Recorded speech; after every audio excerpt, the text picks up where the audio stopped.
Hi, welcome or welcome back to my channel. My name is Megan and I have an endless TBR.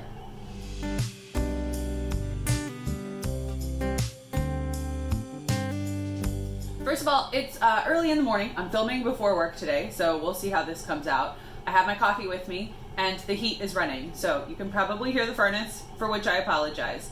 I wanted to jump in with a really quick book haul. This is a funny situation. I bring books home pretty much every day. I work at a library. I can pick stuff off the shelves, put things on hold, and it's sort of a revolving door of library books in my house. Why would I need to go to another library in order to look at their selection? The library where I live is renovating, so they're in this like temporary space. They're not moving any books from their temporary space because they want them available for the people coming to this temporary storefront. So I went to go check it out. It's very small. They have very limited shelving space. I don't know how they're going to maintain having all of those books there with new books coming in for the duration of the renovation, but that's not what this video is about. Checking out of this library, this temporary library space with like 15 books, you wouldn't believe that I worked at another library. Why on earth? I must have blacked out. This is what happens when I walk into a space and I am free to browse with no money attached to it, right? I can't go in and do this at Barnes & Noble, but at the library, this is what I'm drawn to. I'll start off, I got a couple of romance books. We'll see how they turn out. So I picked up It Happened One Summer by Tessa. Really all I needed to know about this was that our main character, Piper, is based off of Alexis from Schitt's Creek.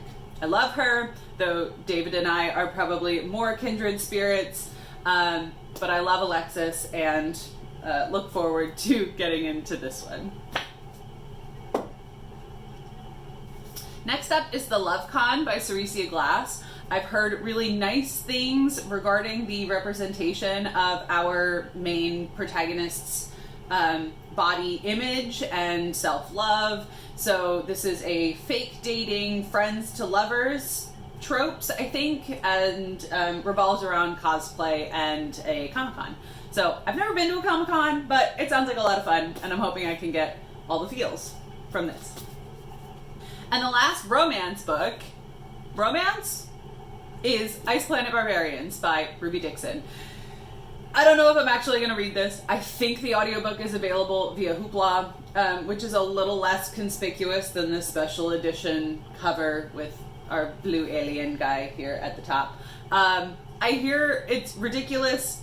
I hear it's a lot of fun if you can get down with the whole conceit of the Ice Planet Barbarians. I don't think the audiobook's that long. This looks a lot longer than I think it would take me to read.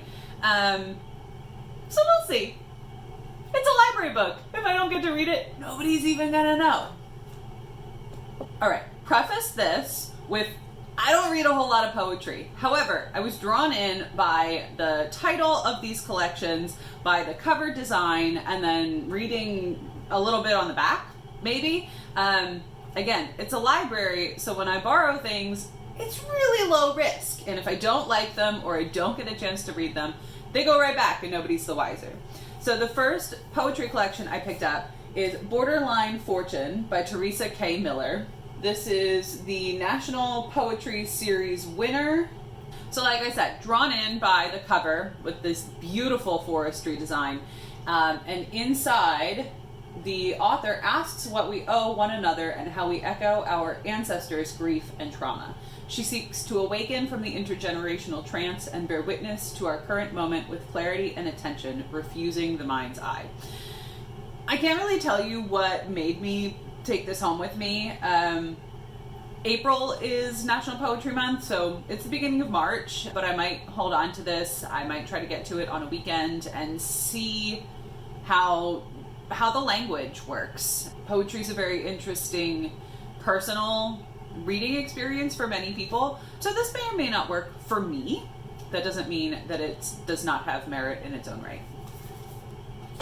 Same goes for this other collection. It may work for me, it may not, does not bear any sort of objective bearing on the quality of the collection. This is What to Miss When, Poems by Leigh Stein. This collection began during the original shutdowns due to the panorama in March 2020, and apparently this poet also attempted to give up alcohol for 30 days. So there's wit and humor in this collection, nihilist humor and controlled despair. What to Miss When explores fears of death and grocery shopping, stress cleaning and drinking, celebrities behaving badly, everything we took for granted, and life mediated by screens. So again, I really liked the cover of the portraits involved, and I thought I'd give it a shot. Brief interlude, today is book club day, hence my t-shirt. I am going to wear this to work. I hope I don't get in trouble. This is another one of my nerdy book club tees. More to come. This one's for you, Joe. The next set of books that I picked up are graphic novels, continuing in a series that I started on Hoopla, and I saw the physical copies here in this library space and decided I'll take them home, see if I'm drawn to this content. I don't know that I was jiving with the first volume necessarily, but sometimes it's because you're reading it in Hoopla, and sometimes the panel work can be a little more complicated, which makes reading on a screen all the more complicated. But I digress. The volumes I picked up from the library were volumes 2 and 3 of Something is Killing the Children. This is written by James Tynion. Apologies for any mispronunciation. The fourth, illustrated by Werther Dell'Edera and Miguel Muerto. You can see the elements, the horror elements that are involved in Something is Killing the Children, in our masks with fangy bits. And the tagline is Welcome to the House of Slaughter. That is someone's name. It also bears towards the content. And here is the volume 3 cover for Something is Killing the Children. Same artists for this particular graphic novel. I'm hoping this finishes the series. Y'all can let me know if there's more to come. But I'm also trying to complete a reading challenge this year where I have to read a horror graphic novel. This would fit the bill.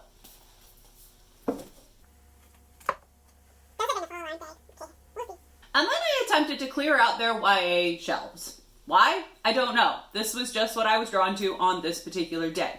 So, first YA book I picked up is Dragonblood Ring. Dragonblood Ring is written by Amparo Ortiz. I believe this is the conclusion to a duology, but I may be in for a longer series. I read Blaze Wrath Games maybe 2 years ago now, and I think this sequel got pushed back.